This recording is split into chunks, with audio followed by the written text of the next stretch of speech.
My brother was wondering about video games with pagan or new age content and themes.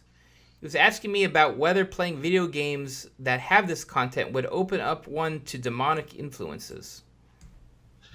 I don't really have an answer for that. I mean, I've never played them, but you're kind of a video player.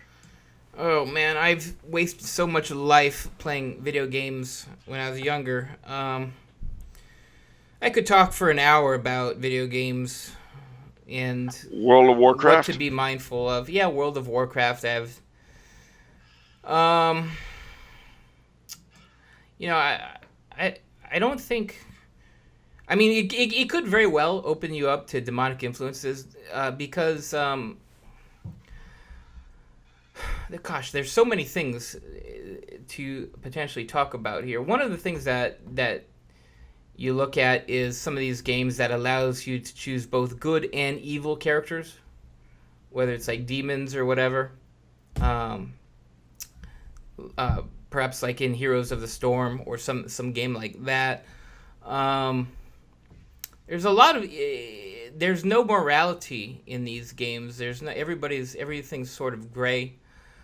But more than that, I think what you have to consider when you're playing games is you have to ask yourself why you're compelled to play them. Why are you playing them? And we have to do this for a lot of things too. I think it's very important. Like if you're always going on Twitter or Instagram and you don't really like your experience at all, but you find yourself compelled to do that, you have to ask yourself, why am I doing this? Because there are reasons why you're doing this, and some of them might not be good reasons. For gaming, I think one of the common things where people immerse themselves in games is because of the sense of progression.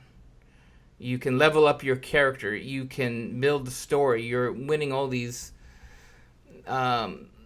awards and things like that. Whereas in life, your life is just going sideways. So games are sort of a feel-good outlet. Huh. And you have to be aware of that because that's a trap. And there are a lot of other traps that games set for you. In terms of dopamine releases, it's getting biological and scientific now, where you get a little dopamine release whenever you encounter a small unexpected surprise.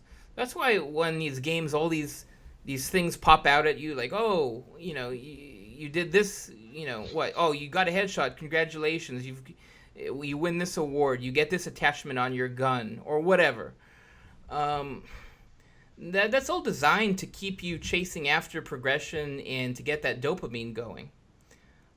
So really, I think you have to listen to Father Ripperger when it talks about pleasure and comforts. You have to kind of not be so chasing after pleasure in the world.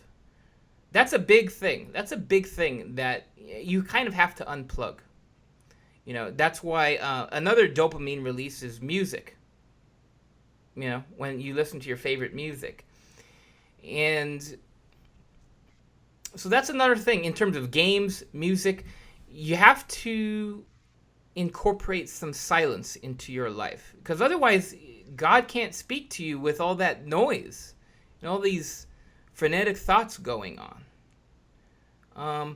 I think it's also in a sort of ironic way that it's the pursuit of pleasure via games and music and everything that is creating anxiety disorders and depressive disorders.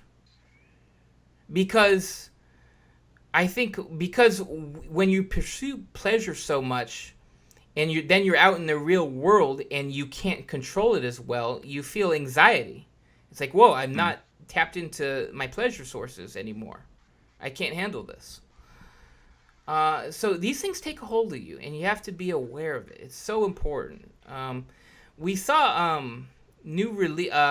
I saw on Twitter, I forgot, there was some reaction to it where like 25% of young people were contemplating suicide during COVID-19, among other things.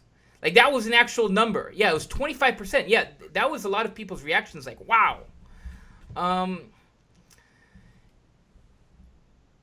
to me, in this digital age, we have to ask why is there so much anxiety? Why is there so much depression in an age where we have instant gratification and we live a lifestyle in the way kings of old couldn't even imagine?